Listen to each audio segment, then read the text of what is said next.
Salam alaikum wa rahmatullahi wa barakatuh, mes frères et sœurs de TikTok.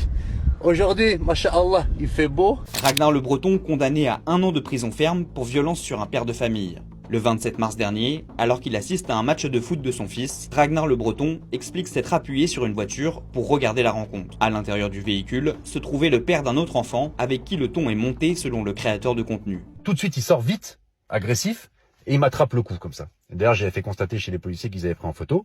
J'avais plein de griffures dans le cou, j'ai saigné de l'oreille parce qu'il m'a griffé comme ça dès qu'il est sorti.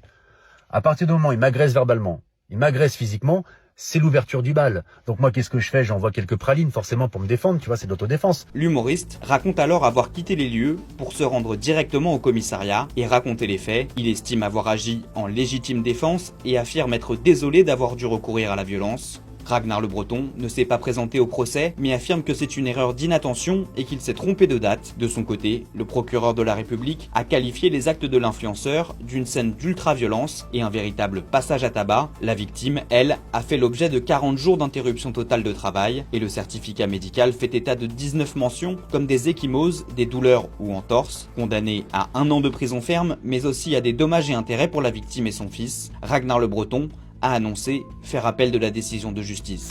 Mathias Kivigé, connu sous le nom de Ragnar Le Breton, a été condamné à 1 an de prison ferme par le tribunal d'Évreux. La victime faisait une sieste dans sa voiture pendant l'entraînement de ses 2 fils.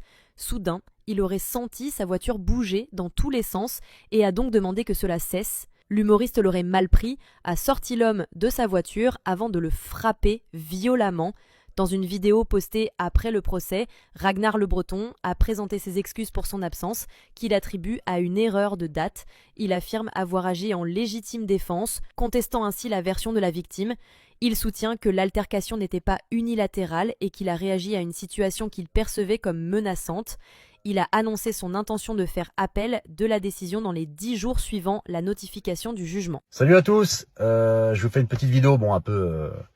par la force des choses pour revenir sur les faits qui sont déroulés il y a quelques mois à Passy-sur-Eure, l'histoire de la bagarre. Avant de commencer la vidéo, je tiens à présenter mes excuses au tribunal d'Évreux et à la justice française parce que j'étais convoqué aujourd'hui. Et c'est une faute d'inattention, moi j'étais persuadé que c'était mercredi 25. Je l'ai mis sur mon frigo, dans mon calendrier, dans mon téléphone, donc c'est une faute d'inattention. Et je m'excuse par rapport à ça, c'était pas une volonté de ma part. Donc je m'excuse auprès de la justice par rapport à ça. J'étais pas en fuite, j'étais à Évreux. Je vais revenir sur les faits qui me sont reprochés parce que je suis un personnage entre guillemets public. Et que c'est une affaire qui est publique, donc je vous donne des explications et je vais vous donner ma version des faits. Parce que je vais pas me laisser salir la gueule comme ça dans tous les médias sans rien dire. Je suis parti il y a quelques mois au match de foot de mon fils, à Passy-sur-Eure. Je lui avais pas dit que je venais, donc moi je m'étais vraiment mis très loin pour pas qu'il voit que je suis là.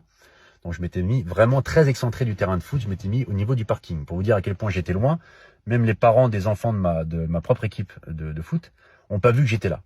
Donc c'est pour vous dire, j'étais vraiment très excentré. Donc j'étais sur le parking, et en fait je suis sur le parking comme ça, puis à un moment donné, hop, je suis debout, et je m'adosse comme ça, je m'appuie légèrement sur le feu arrière d'une voiture. Je m'adosse comme ça. Et là j'entends, waouh! J'entends un mec qui crie comme ça, je dis, ouf! Je regarde d'où ça vient, et en fait ça venait de la voiture. Et je vois la fenêtre côté passager qui est un peu entrouverte. Donc je m'approche comme ça, doucement et tout. Et là le mec il me regarde, il fait, putain tu m'as réveillé, je faisais la sieste là, putain! Je dis, oh putain merde! Et je vois le gars qui était un petit pet de peau avec des cheveux longs et une barbe, on était en pleine période de ramadan. Je me dis, ça se trouve, c'est un musulman, un rebeu qui fait le ramadan, qui est fatigué, qui fait la sieste. Donc je lui dis, putain, excuse-moi frérot, tu fais le ramadan, en plus tu dois être fatigué, je suis désolé. Bon, il s'est avéré plus tard que c'est un Antillais, enfin c'est un mec des îles, donc il faisait pas du tout le ramadan, c'est pas du tout l'ambiance au niveau des dom-toms. Et là il me regarde, il fait, vas-y, casse-toi. Je dis, putain, là, putain, il va fort quand même. Mais tu sais, je voyais qu'il était ronchon, tu sais, c'est une tête du matin, tu sais, la tête quand t'es un peu ronchon là. Donc j'y vais quand même avec la bonne intention, je me dis, je viens de le réveiller et tout, il est un peu ronchon. Donc je vais côté conducteur, et je vais le voir, et je lui dis, frérot, excuse-moi, on va pas s'embrouiller pour une voiture, je suis désolé, tu vois. Il me dit, vas-y, casse-toi, je vais te faire une dinguerie, là. Pourquoi tu touches la voiture?